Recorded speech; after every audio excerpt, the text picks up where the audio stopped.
യേശുവിൻ്റെ ഹൃദയത്തിൻ്റെ സ്നേഹമാണ്, ദൈവത്തിൻ്റെ സ്ഥാനം വഹിക്കുന്നവനാണ്. ഇനി മുതൽ ഇവർ ക്രിസ്തുവാണ്. അപ്പോൾ ഇന്നു മുതൽ ഇവർ ക്രിസ്തുവിൻ്റെ സ്ഥാനമാണ്. ഒരു വ്യക്തിക്ക് ദൈവം നൽകുവാൻ സാധിക്കുന്ന ഏറ്റവും വലിയൊരു അനുഗ്രഹമാണ് പൗരോഹിത്യം എന്ന ദാനം. പൗരോഹിത്യത്തെക്കുറിച്ച് ഏതാനും ചിന്തകൾ ഈ അവസരത്തിൽ നിങ്ങളുമായി പങ്കുവയ്ക്കുവാൻ ആഗ്രഹിക്കുകയാണ്. പൗരോഹിത്യം ഒരു ഉന്നത പദവിയാണോ എന്ന് ചോദിച്ചാൽ നമുക്കൊരിക്കലും അങ്ങനെയാണ് എന്ന് പറയുവാൻ സാധിക്കുകയില്ല. വിശുദ്ധ ജോൺ മരിയ വിയാനിയുടെ വാക്കുകളിൽ പറയുമ്പോൾ അദ്ദേഹം പറഞ്ഞു വയ്ക്കുന്നത്, വൈദികൻ ആരെന്ന് നാം യഥാർത്ഥത്തിൽ മനസ്സിലാക്കിയാൽ നാം മരിക്കും. കാരണം അത് ഭയം കൊണ്ടല്ല, സ്നേഹം കൊണ്ടാണ്. യേശുവിൻ്റെ ഹൃദയത്തിൻ്റെ സ്നേഹമാണ് പൗരോഹിത്യം എന്ന് അദ്ദേഹം പറയുന്നു. അങ്ങനെ പറയാൻ കാരണം, സാധാരണ ഒരു മനുഷ്യനെ ദൈവത്തോളം ഉയർത്തുന്ന കൂദാശയാണ് പൗരോഹിത്യം. ദൈവത്തിൻ്റെ സ്ഥാനം വഹിക്കുന്നവനാണ് പുരോഹിതൻ. പൊതുവിൽ നമ്മൾ വൈദികരെ കാണുമ്പോൾ അവർക്കല്ല സ്തുതി പറയുന്നത്, ഈശോ മിശിഹായ്ക്ക് സ്തുതിയായിരിക്കട്ടെ എന്ന് പറയുന്നതിൻ്റെ അർത്ഥവും ഇത് തന്നെയാണ്.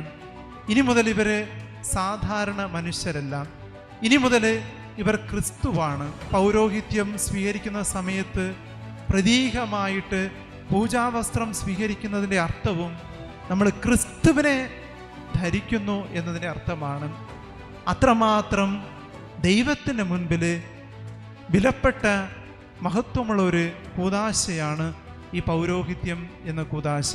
2010 ബെനഡിക്റ്റ് 16 പാപ്പ എല്ലാ സെമിനാരിക്കാർക്കും ഒരു ലേഖനം എഴുതുകയുണ്ടായി. സെമിനാരിയിൽ പരിശീലനം എപ്രകാരമായിരിക്കണമെന്ന് പറഞ്ഞുകൊണ്ട് ഒരു ലേഖനം എഴുതുകയുണ്ടായി. ആ ലേഖനം ആരംഭിക്കുന്നത് അദ്ദേഹം തൻ്റെ ജീവിതത്തിൽ സംഭവിച്ച ഒരു സംഭവം പറഞ്ഞുകൊണ്ടാണ്.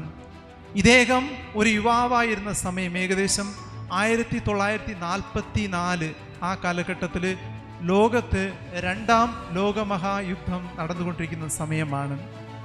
അദ്ദേഹം ജർമ്മൻകാരനായിരുന്നു. ജർമ്മനിയിൽ അന്ന് എല്ലാ യുവജനങ്ങളും കുറച്ചു കാലത്തെങ്കിലും നിർബന്ധമായിട്ട് സൈനിക സേവനം ചെയ്യണമെന്നുള്ള ഒരു നിയമമുണ്ടായിരുന്നു. അങ്ങനെ ഈ റാറ്റ്സിംഗറും യുവാവായിരുന്ന കാലത്ത് അദ്ദേഹവും ഈ നിയമം മൂലം അദ്ദേഹത്തിനും ഈ സൈനിക സേവനം ചെയ്യേണ്ടി വന്നു.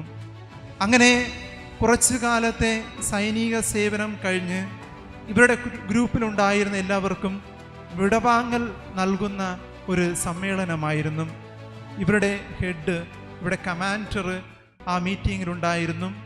മീറ്റിങ്ങിൽ ഏറ്റവും അവസാനം അവിടെ ഉണ്ടായിരുന്ന എല്ലാ സൈനികരോടും അവരുടെ ഭാവിയിലെ ആഗ്രഹം എന്താണെന്ന് പറയുവാനായിട്ട് അവർ ചോദിച്ചു. അപ്പോൾ ഓരോരുത്തരും അവരുടെ ആഗ്രഹങ്ങൾ പറയുകയായിരുന്നു. അവർ വളരെ വലിയ വലിയ ആഗ്രഹങ്ങളാണ് പറഞ്ഞത്. സയൻറ്റിസ്റ്റ് ആകണമെന്ന്, ഡോക്ടർ ആകണമെന്ന്, എൻജിനീയർ ആകണമെന്നുമൊക്കെ, അല്ലെ നല്ലൊരു കളിക്കാരനാകണം, ഇനി സൈനിക സേവനം തന്നെ തുടരണം എന്നൊക്കെ ഇങ്ങനെ ഓരോരുത്തരും പറയുമ്പോൾ ഈ റാറ്റ്സിംഗറിൻ്റെ അടുത്ത് എത്തിയപ്പോൾ അദ്ദേഹം പറഞ്ഞത്, എനിക്ക് ഒരു കത്തോലിക്ക പുരോഹിതനാകണം.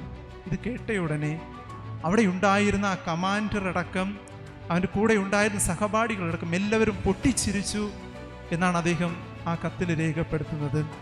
എന്നിട്ട് ആ കമാൻഡർ ഈ റാറ്റ്സിംഗറിനെ വ്യക്തിപരമായിട്ട് വിളിച്ച് പറഞ്ഞു, ഇനി ഈ യുദ്ധം എന്തായാലും ജർമ്മനി നമ്മൾ വിജയിച്ചിരിക്കും, ഇതിനുശേഷം പുതിയൊരു ജർമ്മനിയാണ് എന്ന് പറയുമ്പോൾ എല്ലാവിധത്തിലും പുരോഗമനത്തിലെത്തിയ ഒരു ജർമ്മനിയാണ്. ശാസ്ത്രമായും സാങ്കേതികമായും ഒക്കെ നമ്മൾ വലിയൊരു പുരോഗതിയിലെത്തും. അങ്ങനെയുള്ള ഒരു ജർമ്മനിയിൽ ദൈവത്തിൻ്റെ ആവശ്യവുമില്ല, പുരോഹിതരുടെ ആവശ്യവുമില്ല. അതുകൊണ്ട് നീ നിൻ്റെ ഈ ആഗ്രഹം ഒന്നുകൂടെ പുനഃപരിശോധിക്കുന്നത് നന്നായിരിക്കുമെന്ന് ഈ കമാൻഡർ ഈ റാറ്റ്സിംഗറോട് പറയുകയുണ്ടായി. അങ്ങനെ വർഷങ്ങൾക്കൊടുവിൽ ഇദ്ദേഹം സെമിനാരിയിൽ ചേരുന്നു, വൈദികനാകുന്നു, മെത്രാനാകുന്നു, പാപ്പയാകുന്നു. അങ്ങനെയാണ് 2010 ഈ കത്ത് അദ്ദേഹം ഈ ലോകത്തിന് വേണ്ടി എഴുതുമ്പോൾ ഈ സംഭവം പറഞ്ഞുകൊണ്ട് അവസാനം പറയുന്ന വാക്യം ഇപ്രകാരമാണ്: ഈ ലോകം എത്രമാത്രം പുരോഗമിച്ചാലും വൈദികരെ ഈ ലോകത്തിന് ഇന്നും നാളെയും എന്നേക്കും ഈ ലോക അവസാനം വരെ വൈദികരെ ആവശ്യമുണ്ട് എന്ന് അദ്ദേഹം തീർത്തു പറയുകയാണ്. ഈ ലോകത്തിന് എത്രമാത്രം ദൈവത്തിന് ആവശ്യമുണ്ടോ അത്രമാത്രം വൈദികരെയും ആവശ്യമുണ്ട്. കാരണം വൈദികന്റെ കരങ്ങളിലൂടെയാണ് നാം ക്രിസ്തുവിൻ്റെ തിരുശരീരവും തിരുരക്തവും സ്വീകരിക്കുന്നത്.